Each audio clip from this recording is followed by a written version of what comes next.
No, I'll do the clapping. Clap You can lights? just, I mean, you can clap if you want. Or, right? Yeah.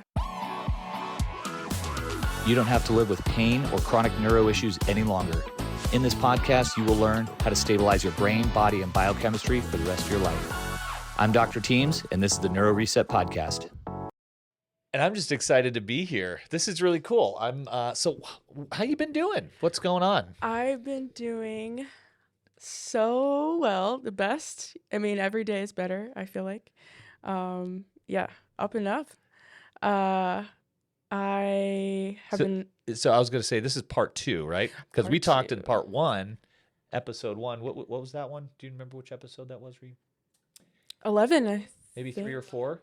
11. 11? Okay, so it just You played. guys So have been 11. booking it. We got over 20 been on the books part- right now. They're all processing. So, so if you go back to episode 11, you'll listen to part 1 with Abigail here. And so it's been a month or 2. That was it was the anniversary of my first treatment, so it was January. Oh yeah, and so now it's we're been, in March. it's been like 2 months since our first one. And Yes. so what we're doing is just kind of, Abigail wanted to talk about a couple other things that we couldn't get to in the first one. So we're just Yes. diving in and covering some of these things to try to help other people know that there's things that can be done, right? So, Yes. so you've been doing good last couple months. Yes. We had a PR, an accidental PR, right? Best Yes. hike or something, right? Recently. Yes. By the way, we've got Mom off camera here. She's actually going to do a podcast with us next. So if you see us checking things out, that's who we're looking at. So, Hi, Mom. all right. So what do you got? What do you want to cover today? Give me an outline of what you want to hit today. Outline. Okay. I want to hit just recap a little, like my just very short what brought me here Okay. and the symptoms that I had, and then I want to work through a couple anecdotes about breathing, like what that was actually like for me. Yeah. And how I use it now. Love it. And then I want to talk exposure therapy was the main thing, like Cool. specifically what examples. Like how we did it. Yeah. Yeah, Like you bet. we have identified the trigger. How did we actually practically break it down? What were the trial and error Sure. things? I want to talk about, as part of exposure therapy, visualization and my vision board and then some episodes like that I had and how we worked through. Like bet. basically like Awesome. I would go out into my life, try something new, and then come back. We You would like process brainstorm. and yep. I remember all that. have a crash. I have an episode. I have a meltdown. How did we move forward? How did I get back You bet. up each time? Yeah. So where do you want to start? Well, I'll start with, by the way, we had our open house a couple months ago, and one of these ladies was a winner of a t-shirt. So she's got her NeuroRESET shirt on. So I love it. I wore all mine this week, so I've got a regular shirt on today. But I appreciate you. Thanks for wearing that, and congrats on the win. So where do you want to start with? Yes, I just want to start quickly what my health situation. So I came in, a lot of you guys out there I know you'll recognize probably some of these terms. I was diagnosed or self-diagnosed or so I had POTS, HEDS, dysautonomia, and then a seemingly random cluster of symptoms: chronic fatigue, headache, dizziness, brain fog, breathlessness, heat, exercise intolerance. Yeah, the TMJ stuff going on too. Yep, TMJ, lockjaw. That was kind of a separate thing, but obviously all correlated. Contributing. Yeah. Super sensitive to sensory stimulation. Like very easily overstimulated, right? Oh yeah, because I think it was like already overloaded Right. just like Yeah. sitting. We call that being in the red line. Yeah, like Yeah. a vehicle. Well, now that everything's digital, there's no like red lines anymore. But like on the old, red line is like the engine's going to overheat and you're just going too hard, right? But you were like that just at rest. Yep. Yeah. Yeah. That was my baseline was basically panic and crisis. Right. So imagine what a trigger does, right? Puts it way over. It's And no that's- surprise Yep. that And these so- things would happen. So that's where the shutdown comes in. Yeah. So sensory stuff, anxiety, insomnia, and crazy gut issues, like to the point where I couldn't eat anymore. Like my stomach would be so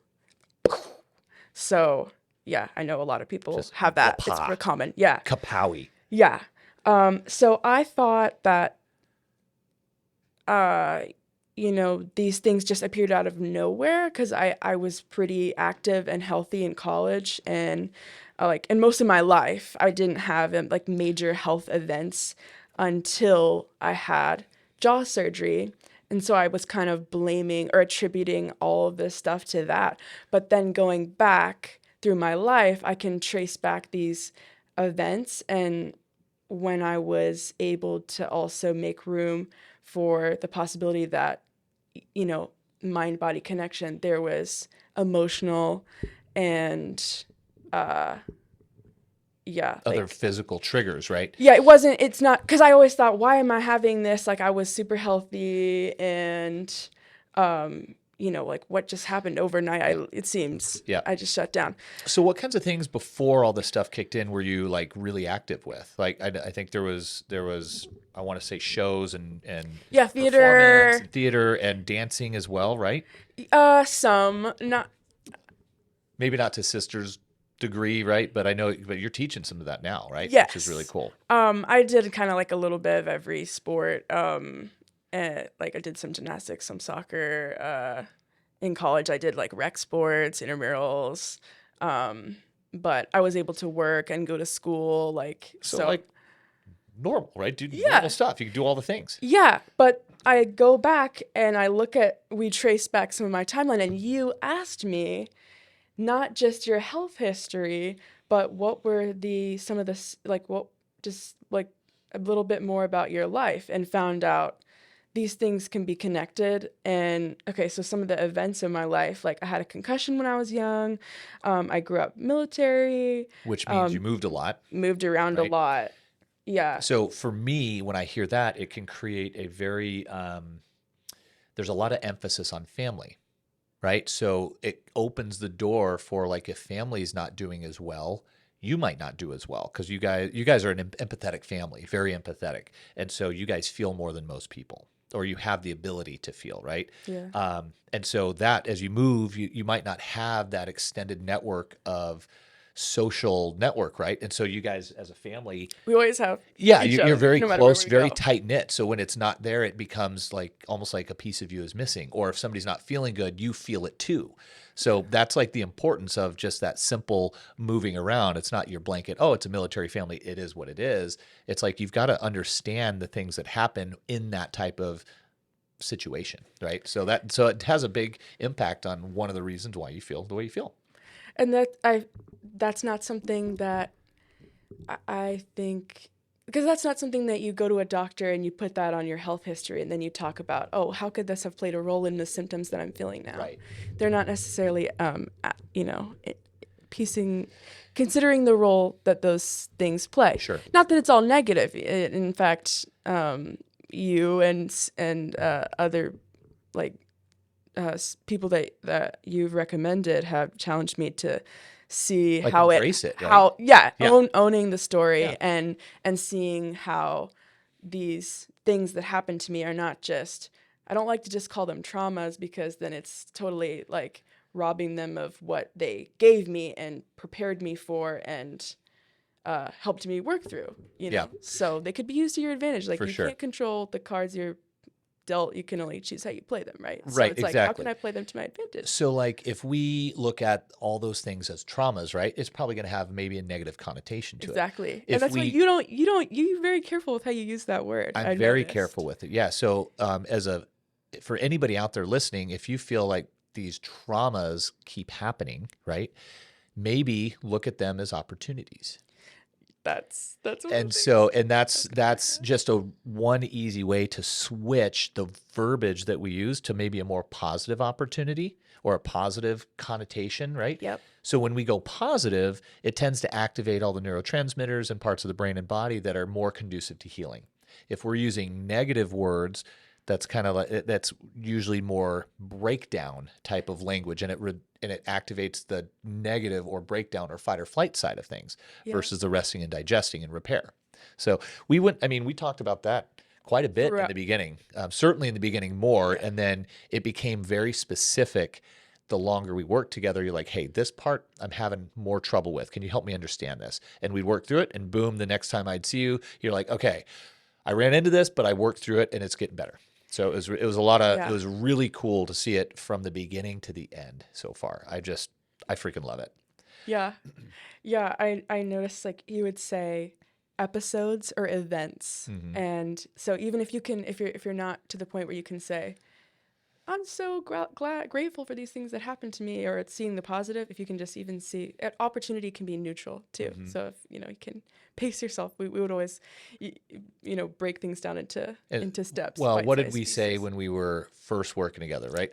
How to eat an hate elephant. how to eat an elephant, right? Yeah, And bite size. one bite at a time. Yeah. Yep. So you don't have to take that whole elephant. So that's where that episode, or like driving a car, right? Driving a car feels like an elephant in the Yeah. beginning. Yeah. And if we just work through it by taking little bites out of it, by the end of it, you're like, oh, wow, I'm like through the whole elephant, or I'm through the whole concept of driving. Yeah. And all I was doing was focusing on not doing this or doing that instead, or this, that, or the other, right? And we just have one small focus each time we take a step forward, Break it instead of down. this, breaking it down so it's really digestible. Yeah. Yeah. Let's see. Okay, so another thing that contributed, so like an event in my life, when I went to college, my roommate in my freshman year, she was not in a good place, and she really struggled, and she tried to take her life multiple times, and I just didn't know how to process that at 18. Like I wasn't able to distance myself, and I really, really felt like I was supposed to Like in it, save her. involved. Yeah, for sure. And so after that, I started having panic attacks, and I never had that before. So that brought out some of the more like that nervous system response started to Sure. get out of control, to where I Yeah. felt like I just Everything was DEFCON 5, right? Everything was like the sky is falling. Every little thing became a big thing because you could only see it in that way because you were in the middle of this like fight or flight response. It started and it never stopped. yeah, and it's so funny, like, or it's not funny, but it's wild once you learn how the nervous system is. It's not happening by accident. Like when you're having a panic attack, you just think, I can't breathe. All of a sudden, I'm hyperventilating and the world is falling apart. and I'm it's gonna like, die, what really right? changed? I Yeah. could have just be sitting in the same room, but it's in here, and it's something it could be an actual trigger. Like I had later on developed. It could just be a loud noise in the next room, and then I'm having a very similar Yeah, response. for sure. So like the dog barking. Do you remember working through that? That was Yes. near and dear to my heart because I love dogs, right? Yeah. And dogs are doing their job when they're barking, right? And half the time my dog will be sitting there, we don't hear anything, and he's like, "Bark!" Just out of nowhere. It scares my wife and I, right? Yeah. And so the opportunity or the choice is, oh, hey, is there something out there? Right? Good job, dog. Like, thank you for protecting us. Or we can, oh, why do you have to do that? And then we spiral, right? And so that was a huge piece working through that. So Yeah. it just is an example of a sound trigger, right? Yeah, I was gonna bring that up. Let's I'm go. so glad you brought that up, because when you're saying it, it reminds me of also how you can talk to yourself, like because the dog thing was an actual really intense trigger, not just for me, for my sister too, and it doesn't, and for other people in my house, I think it was bothering them too, but it wouldn't be as debilitating. So you could kind of Right. see like the different levels of like how on edge people are, Sure. or how much their nervous Like- system is like yeah, receiving, like which tier they perceiving were it as a on. threat. Yeah. But it kind of reminds me, like, so once you are able to change your language, and I started with, like, that was one of the things I started with, identifying the trigger and then reframing it. What what's actually happening in the situation? Is this a threat? And stopping yourself and making yourself think about it and challenge that automatic panic response or whatever it is. For me, a lot of times it's a hot flash, my hands swelling up and splotchy, sweating, just feel panicky, my whole body tenses up, headache, feel like I need to lay down, dizziness. Anyway, so yeah, it's like, it's so extreme for something that's not really a threat, but instead of being like angry at the dog or angry at my body, because it's like the same thing. Why are you reacting this way? It's not really a threat. Like, but once I was able to practice with my dog and say, thank you, you're looking out for me, good job. It's okay, there's no threat. So I practiced like with something or someone else or my dog, and then that kind of taught me, I could talk this way to myself too when I'm having a panic response, instead of being like, because I was talking to this in the car on the way here. I was like, when I would walk up the stairs and have a POTS flare, Just a little closer. Yeah. yeah, Perfect. I would get completely out of breath, and I would bend down to pick up something off the floor, and I stand up and feel like I'm gonna pass out, and the automatic thoughts and feelings are anger and frustration and defeat. This is my life. I can't even do that. I can't even go up the stairs. This sucks. And to my body and my mind, why are you doing this? Why are you hurting me? Why are you, making me so I can't, like, why are you making it so I can't do anything now? And so after practicing with my dog, I was like, oh, what if I was like, it's okay. It's not a threat. Thank you for doing your job. You're looking out for me. Thank you, nervous system. It might sound kind of silly or dumb, but it's really changes, like, self-talk can really make a difference. And when and fueling that emotion, that's just going to exacerbate the pain and the symptoms. You're focusing on the negativity and the limits instead of saying, and you like realizing you can have the power to change that. Yeah. And we see a lot of people in a similar situation to you. And part of that process is realizing that everything, like, let's say all the behavior that was happening, kind of like what you were just describing, you blame your body, you blame your mind, you don't know what you don't know, right? Yeah. And so you kind of become trained in a certain way to just repeat the same stuff, and it's all you know. Yeah. And so you reinforce it. Every time right? you add another event, you're training your brain, you're strengthening that pathway. Right. And so just earlier today, we just started a new patient who now we give that negative self-talk book to every patient that walks in here. Yeah. And so, in the first 5 minutes, there were 3 or 4 events that she said that were clearly negative talk. And when we say negative talk, right, if you say, oh, well, I can't because this and because my brain hates me, like, that's negative. That doesn't put you in a place to heal, because every time you say it, guess who else is listening? You are.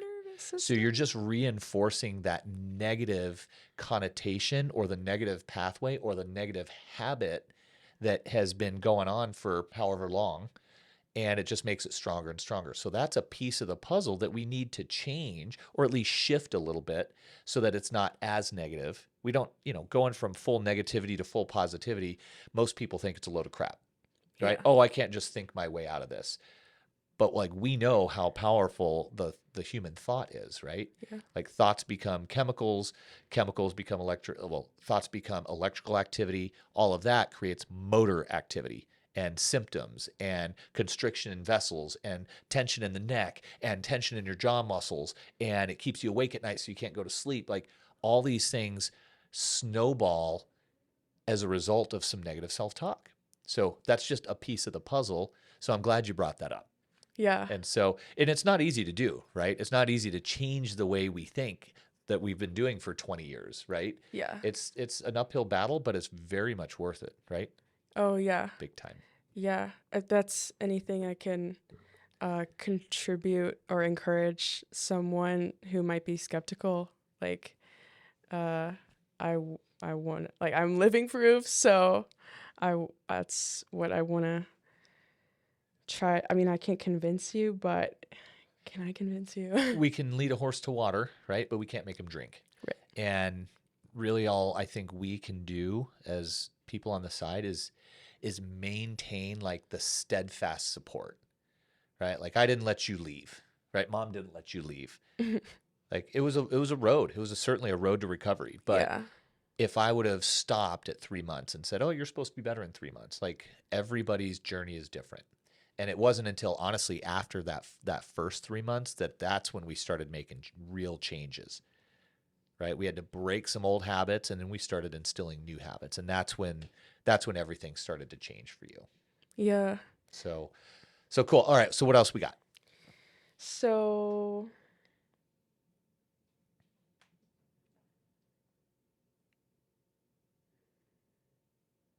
sorry, I'm getting a little dizzy. Let's go through some breathing.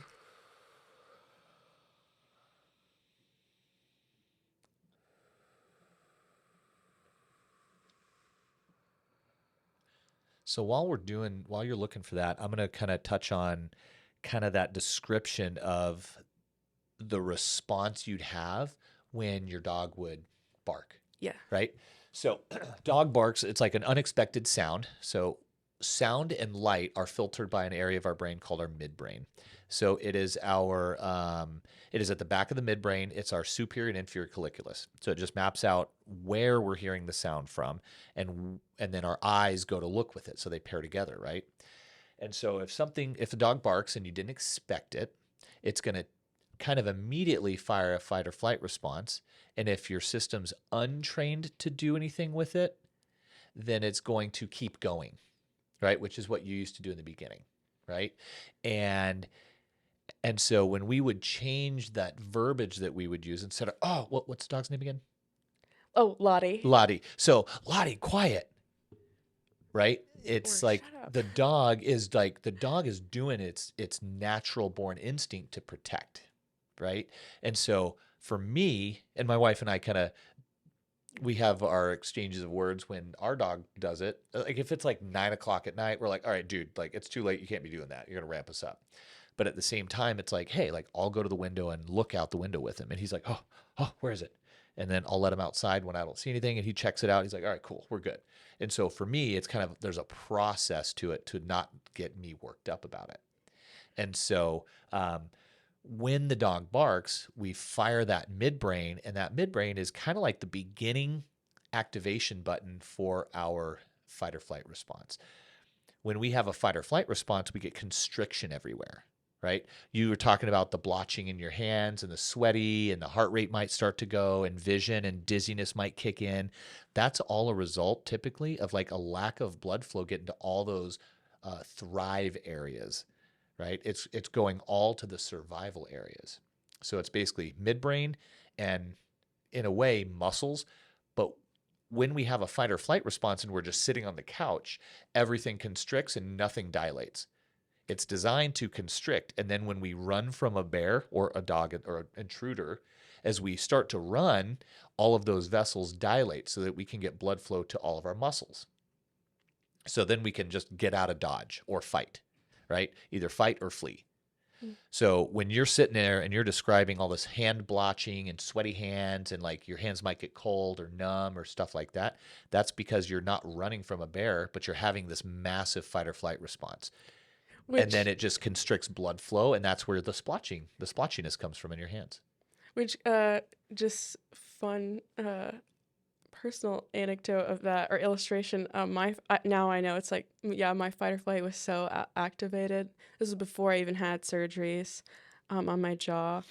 In college, after the freshman year stuff happened and I was having panic attacks, like I would literally sprint out the door, like away when I was stressed. And sometimes I'd be with people, I would just run away. My mom knows. Yeah. I would just like run away, and they would be like, "Where are you going? Are you coming back?" So and to some degree, that's a mechanism to kind of cope with it. Go deal with it by yourself instead of whatever happening around your friends, right? And then there was an event. I think you guys had a picnic, like family picnic or something. I was gonna say the drone that incident. Was so cool to hear Mom describe it. And then you came back and you basically told me everything that you were doing and that was going on, and you were able to overcome it. right? And that was, to me, that was so freaking cool. That's like a moment in time where we know for sure that there's a milestone has been reached. Yeah. So that's super cool.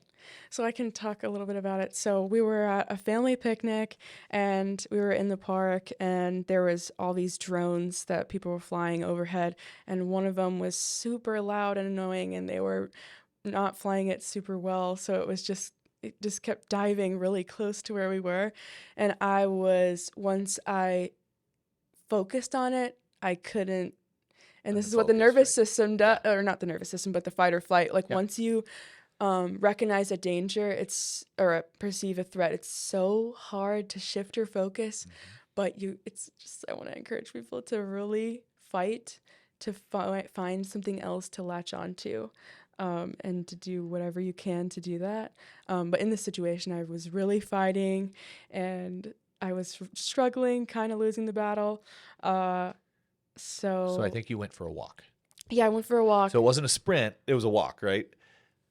Oh, thank you, Mom. What happened was I got hit in the head with a Frisbee. Yes, I was doing pretty good, but then I got hit in the head with a Frisbee, and that I was trying to do my breathing and recover from that. But with the drone just coming back in, it was like, are you kidding me? Yeah. Like when it rains, it pours. But it's okay. Accept it. It was a great boot camp for this. It was a great lesson to get it into my head. Who hit you with that? Was it brother? Yeah. Just your brother. So let's play this out for those that might have been in a similar situation. Yeah. We've got this annoying drone going overhead. It's kind of swooping. So like, is it a threat? Maybe. It might like crash on you, right? So that's like a potentially like an appropriate response. Your eyes on it because you're not sure exactly what's going to happen with that, right? Yeah. We don't know the pilot of the drone. We don't know anything about it. It's just all in our airspace. And so it's got us a little from not maybe DEFCON 5, maybe we're at like DEFCON 3. Mm-hmm. Right? And then we get smacked out of the blue in the back of the head with a freaking Frisbee.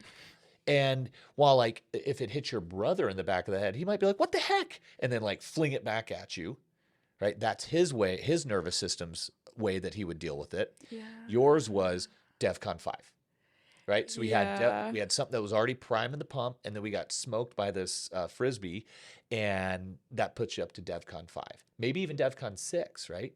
So the techniques that you had to do at the time were basically breathing, trying to distract yourself, just keep trying to calm the system down. Well, if the stressor is too high at the moment, some of that breathing isn't going to fix it right there. And that's when you decided to go for a walk.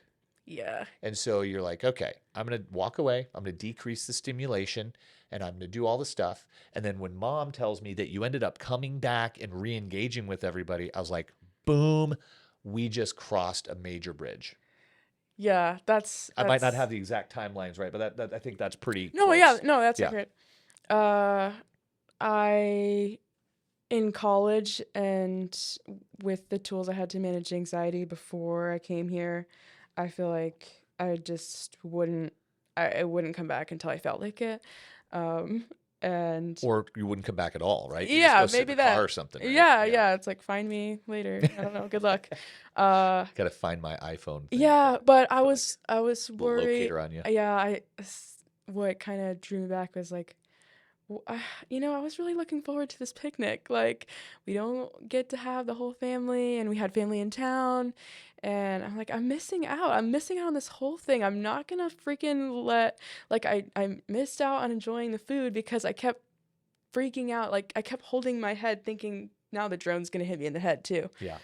So I was laying down and looking at the sky because like I couldn't look everywhere at once. So I was like, I need to be in a position where I can see where it is at all times, which is like such a panic response. Yep. I need to be in a place where I can see what's going on. But then I go on the walk. It just helps me to get my body moving. Yep. I just couldn't sit still with all that energy. Work some of it off. And then it's like that shift when you start to realize instead of, what if I go back and I get hit in the head with something else? Or what if I, can't stop crying in front of my family and that's embarrassing.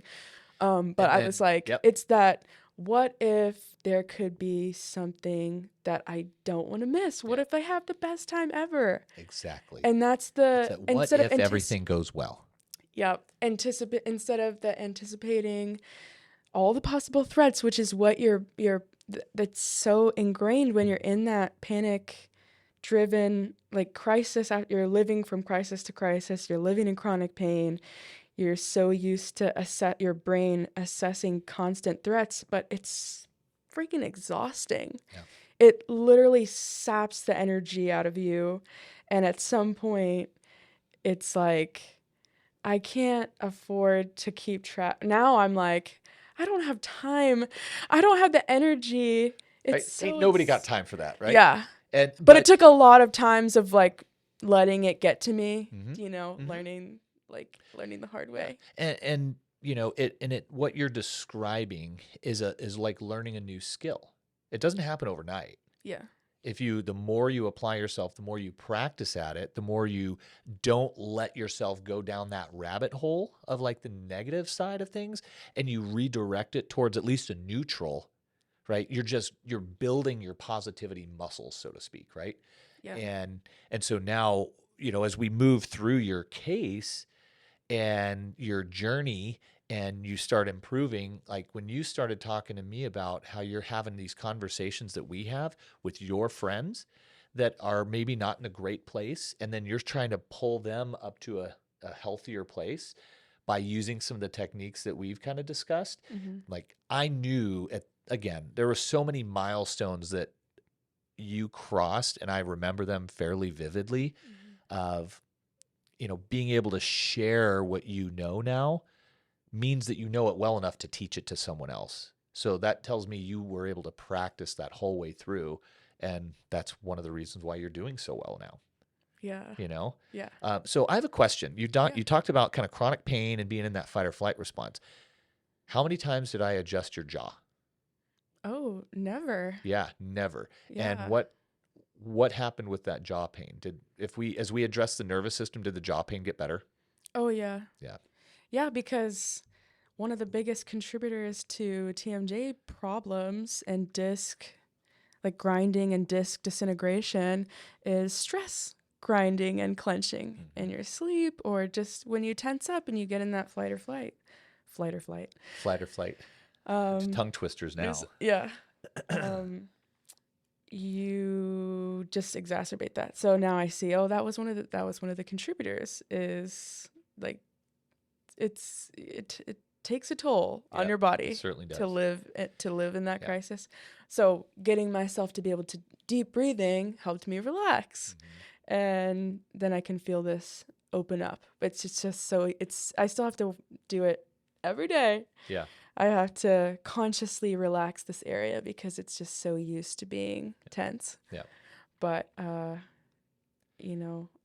not stopping at where I am. Yeah, I try to equate working on the nervous system to very much like going to the gym, right? If let's say we work for 3 months at the gym and we get this new body, right?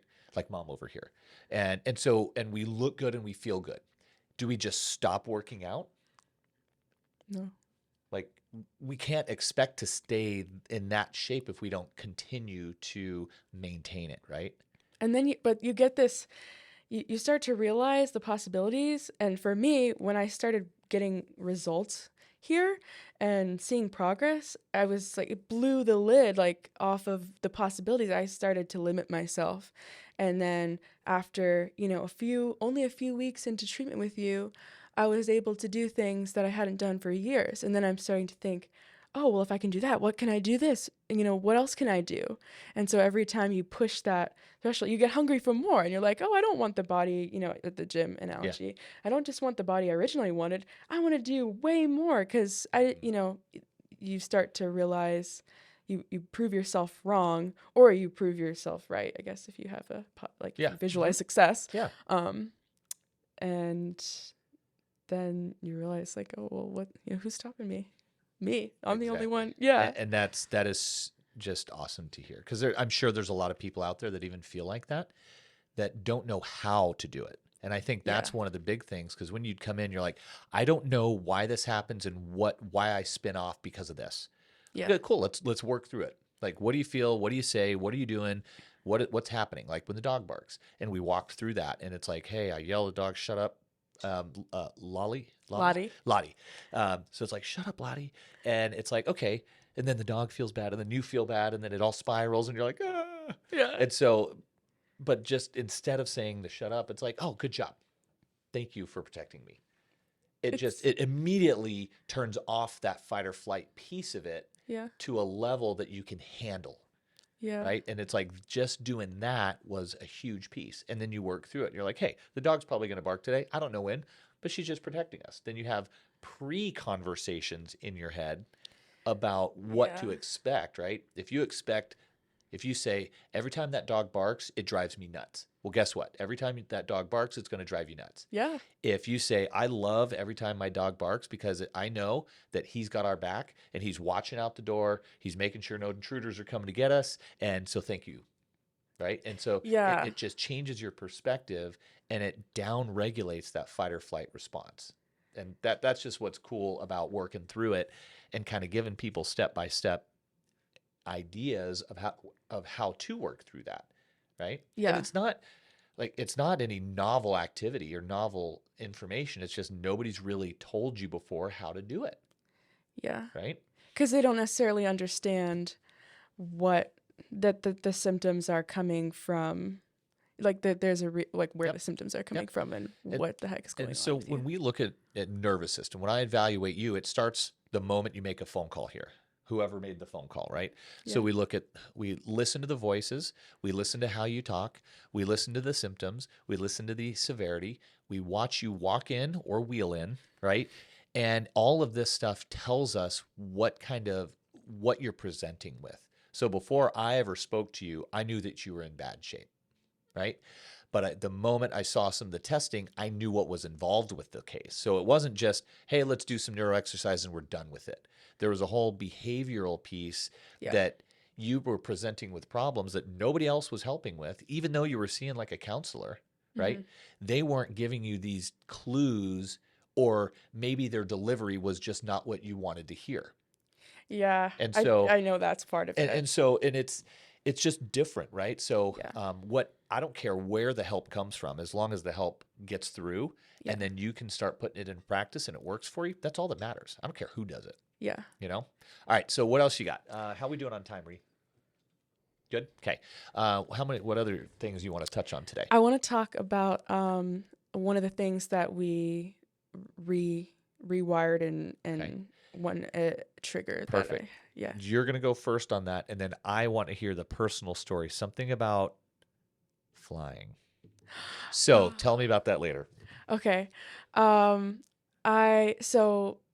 One of the things that was really hard for me was something that I wanted to do was ballet class, and I just couldn't. I really wanted to do it, but every time I would go, I wouldn't be able to get through class. I would start having symptoms and have to sit down or just leave because I would have a flare, all the symptoms I discussed. And so I just kind of gave up. I stopped going, and because I said, I just can't do it yet. I'm not ready. I'm not strong enough or whatever. So that was one of my goals I wrote down. And one of the things that you challenged me to do with things that, were triggers or challenges. Another one was grocery shopping. Cause I would just go in the store and get so overwhelmed by all the colors and the music and the people and the options. And I just thought I can't do it. My body just starts to shut down and I feel so exhausted when I get back. I would just have a meltdown every time. So with both of those things, I still am working on grocery shopping. That's one of my goals.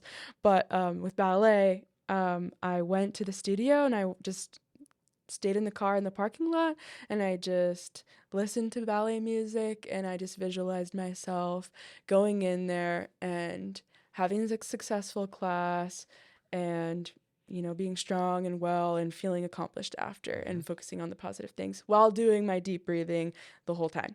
So that helped me get back in the studio, and I was nervous, but it was a fight. Like I kept thinking the image of me having a flare kept popping up. I'm like, I'm starting to sweat. And, Yep. and I felt the symptoms when I was just in the car, Yep. not even moving, because it's the visual of it was such a stressor. Well, But and the reason why is visualization is kind of like a cerebellar, certain type of cerebellar function. So visualization is actually like 40 times more powerful, or up to 40 times more powerful than physically doing something. So that's the power of the thought, right? And so that's why, and what she's describing is kind of like that re-exposure or exposure therapy, right? So I have a hard time going to the store. All right, well, we're going to start with making a list and just leaving it on the counter, right? You make the list for mom. Here's the list I want. Cool. Let's say you and mom go to the store, and because I know driving was a bit of an issue there for a while too. yeah, And so let's say you guys go to the store. Hey, I'm going to hang in the car, or I'm going to come in. I'm going to get one thing, and I'm just going to go back out to the car, right? And it's like, instead of worrying about the whole elephant of the list of the whole driving, walking through, finding stuff. Is it going to be there? Where is it in the store? All these people going off. There's somebody's in my way. All of that's like an elephant, right? But going and sitting in the parking lot and just hanging out while somebody else goes in there, but you can visualize, that's like taking a small bite out of the elephant. yeah, And then the next step would be walking in, taking a look around, be like, I'm going to conquer you. And then you just go back out in the car. That's like another variable that we can use. yeah. And so, so that's what she's describing as far as her kind of exposure therapy that she was kind of engaging in, was with the ballet stuff, right? Yeah. So ballet. So now, are we doing ballet? So now Yeah. I'm actually teaching there. I got a job at that studio because I started going back to class, and I started working as an assistant for my sister, and slowly, familiarizing myself with the routine, and getting in the outfit really helps me, dressing for success. Look good, feel good. Look good, feel good, Yep. yeah. And yeah, I just can't believe I have a job now. First of all, like, that's I haven't been able. I mean, I wasn't able to work like before I was seeing you, and while I was seeing you until now. So That is so cool. yeah, so I'm That is just so cool. And, as part of your journey, we have Dr. Lavender to thank for referring you over here in the first place, right? So yes. I've spoken with him many times, and I always thank him every time every time we talk. And so your whole family went to see him, right? And so, Dr. Lavender is he's more of an upper cervical chiropractor, does very muscle activation technique, right? And so I'd like to have him on another podcast. So Yes. if you guys can, once this publishes, send it over to him, and then make sure you're listening. So I'll get Yes. you back on here. Okay. And so he can tell us all the cool stuff that he does. Yes. So, I want to say go for it. One thing, that a reframing idea that really helped me. I don't actually know if it was you or Skip, the hypnotherapist that we work with, encouraged me to think of, because I was working on challenging a limit, and I was like, this is out of my comfort zone.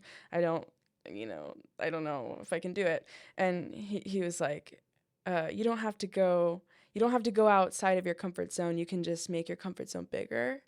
And then just the idea that, you don't have to go into a dangerous situation, because You can, like, that bring it thinks to of it you. like a Yeah. threat. I make my comfort zone bigger, and that can include all these things that used to be threats. Now they're comfortable, and it's That's just a super different cool. way of looking at it For sure. that I And- think is really powerful. For sure.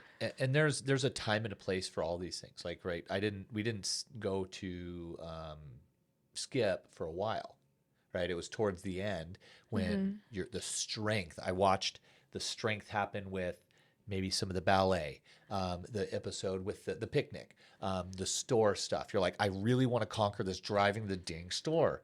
And I'm like, okay, now she's fighting. She's like, I want. And so I was like, okay, now you're ready to go see Skip. You have the strength to fight instead of running away or freezing, right? You're fighting now. Yeah. And so, kind of as a side note, there's something called the polyvagal theory, which we talked a little bit about, right? And so there's basically 3 tiers to it. On the bottom, you can look at, I believe it's dorsal vagal, which is basically our fight, flight, and freeze, or essentially our freeze area. This is where we shut down, we Like when you first rolled in here on the computer chair, that was full-blown dorsal vagal. That was just shutdown mode, right? That was your freeze mode. And then as we get out of that, we get into that fight or flight kind of increases a little bit, but we at least have the ability to fight or flee. That's where people start getting a little more aggressive and like, you know what? I'm kind of pissed. And I'm like, oh, great. Like I'm excited that you're getting pissed because you're progressing through like the continuum of this polyvagal theory. And then when we get to the other side is the ventral vagal, where I call it happy hour, where you're like almost not a care in the world. You can have a drone flying over and you're like, cool, just don't hit me. You can throw Frisbees with your brother and hit him in the head, you know? and that's where like watching this happen is just super cool to me. And you may not totally understand the concept, and not a lot of people do, but it does make sense as you look at it. So like as we start to, and there was a time there where you were kind of getting ticked off, and I want to say it was like last summer. And you were starting to move through that phase where you're like, I'm going to do like I'm putting my foot down, and you were starting to fight. Yeah. And that's when I was like, all right, now I think it's time for the next step. Yeah. And then that started to be when mom was like, I'm worrying less. And then it was time to work on her. Yeah. Because part of what was on her plate was everything that was going on with her kids. So as we offload that plate, then it's all of a sudden she's in a place to heal now. Yeah. So now everybody hopefully is in a place where they can heal, right? So that used to be a thing that I would like take on and feel I'm such a burden to my family. I'm causing my mom to be, not well and stressed. And then I was encouraged by you and a few other, like Dr. Lavender. The best thing you can do to help your family is help yourself and get better and get stronger. So then I was like, okay, now I have something to channel my, that concern is like, let it motivate you. It doesn't have to, I was letting it defeat me and weigh me down and feeling bad and guilty about it.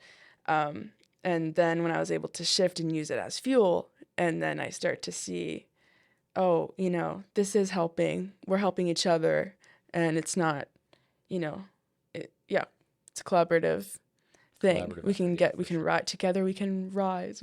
That's awesome. Yeah. So, the big thing we talked last time about a goal of yours was to go on a flight. Yes, How did it go? I know you went, right? No, actually, I haven't gone. We've scheduled it twice, but weather has canceled it both times. Dang, so I didn't even think about that. Yeah, it's okay.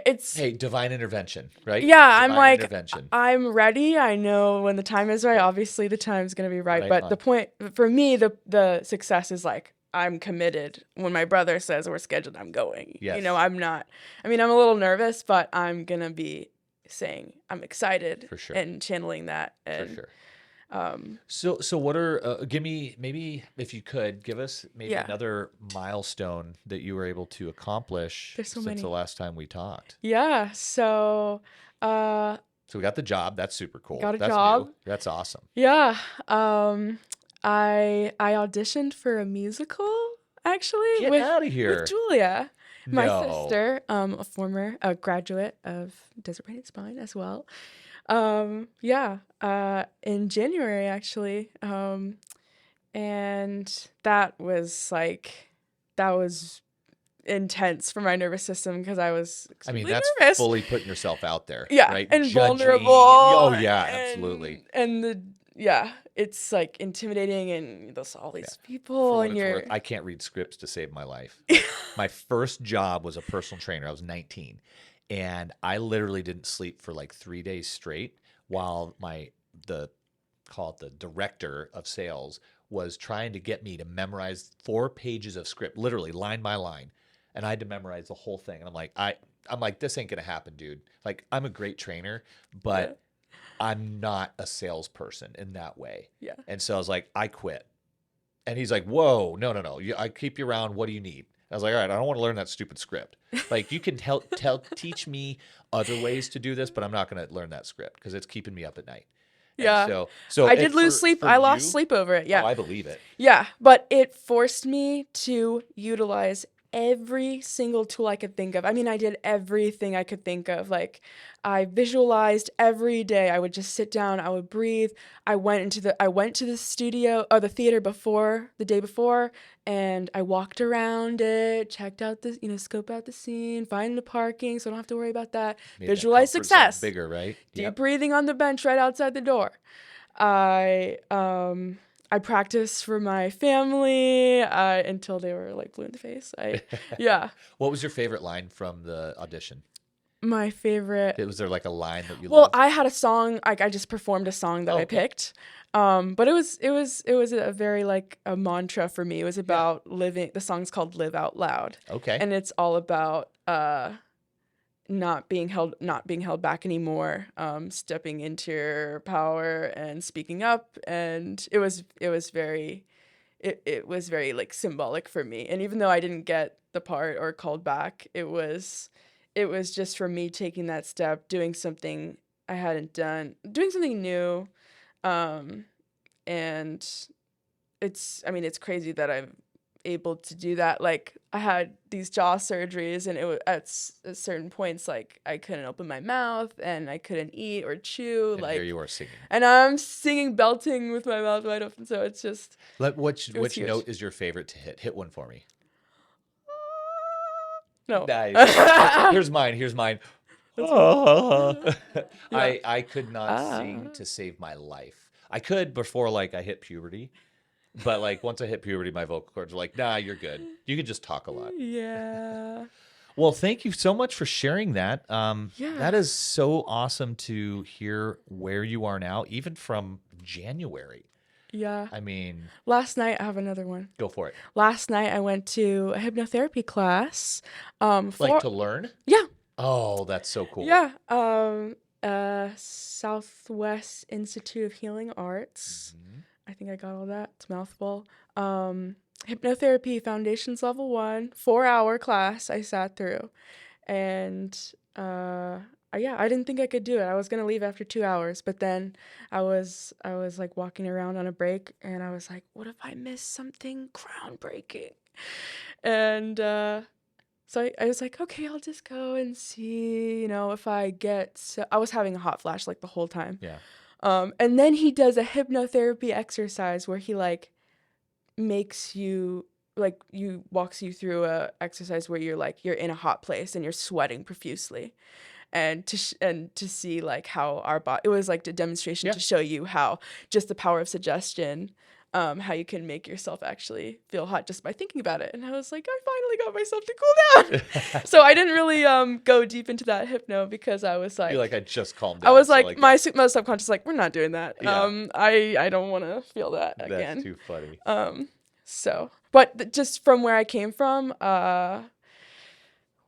like I sitting for 4 hours, taking all in new information, new environment, new people, trying to learn and grasp it and take notes. Like, Talk about that comfort zone growing in size, right? yeah. Might have been on the edge of it, right? But it's still, I mean, even today, like was awesome. I have stuff that I don't like going to do.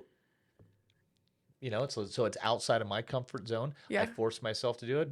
Most of the time I have a pretty decent time because I try not to let myself, I try to practice everything I preach. Right. Yeah. And so, it's everybody's life really is a work in progress. Right. I have another person that we work with, Coach Dar. She wrote a book. It's out there, the blue one. She's constantly talking about how much effort has to be put in to be positive, to be successful. Like nothing comes easy. You gotta fight for it. Feeling good is a habit. Yeah. It's not just, it's a choice, right? It doesn't just happen to people. And like you've made all these choices over the last year. And I mean, just to see what's happened within your family is like, that's the only reason I do this stuff. And the reason that we've created this office and everybody here just loves seeing the transformation that you've been able to make. So thank you for not giving up. Glad that you're in business and you're doing it. So well, I appreciate that. Any final words of encouragement for any of our listeners? yes, I there's things I'm still working on. I'm still working on motion sickness. I'm still working on grocery shopping. Yep. I feel a little, feeling some symptoms right now, but I'm choosing to focus on how far I've come. I may be a little anxious right now, but I want to do this. Like, Yeah. I've got to talk about it. It's so important to me, and I'm so happy you guys are here and that I have this opportunity. And so it's finding the thing, that motivates you, the good thing, the thing that you want to work towards.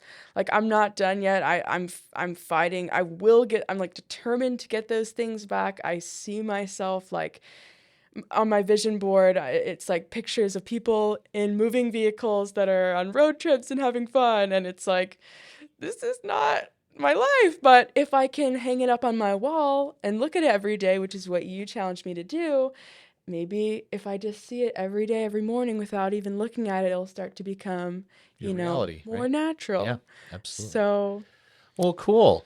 Well, thank you so much for sharing the amount that you have so far. This is part 2. I see a part 3 in our future. oh yeah, make room, because I'm going to come back when I have moved out, when I have a full-time job, when I've traveled the world.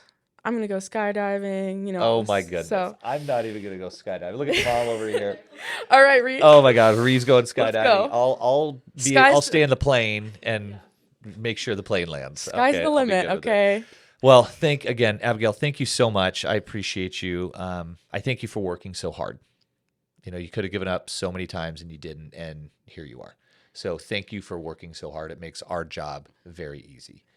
Thank you for On not that letting me. note, if you guys out there in listening land have any questions,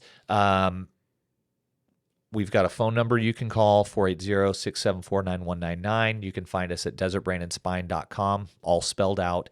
You can find us on social media, Instagram, Facebook, YouTube, where this is going to be put up in maybe, I don't know, another 6 weeks or so.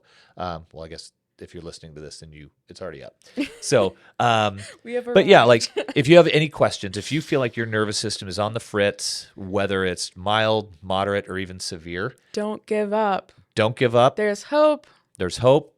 And who should they call? Desert Brain and Spine. There we go. Give us a call, Desert Brain and Spine. We'll talk to you, see if this is something that we can help with, and then we will take the necessary steps to try to improve your nervous system. So thank you again so much for listening. Thank you to Abby. And up next, I believe, is her mother. And I'm just excited for you guys. I can't stop smiling about how far you've come. So Same. thank you so much. We'll see you guys next time. Thank you.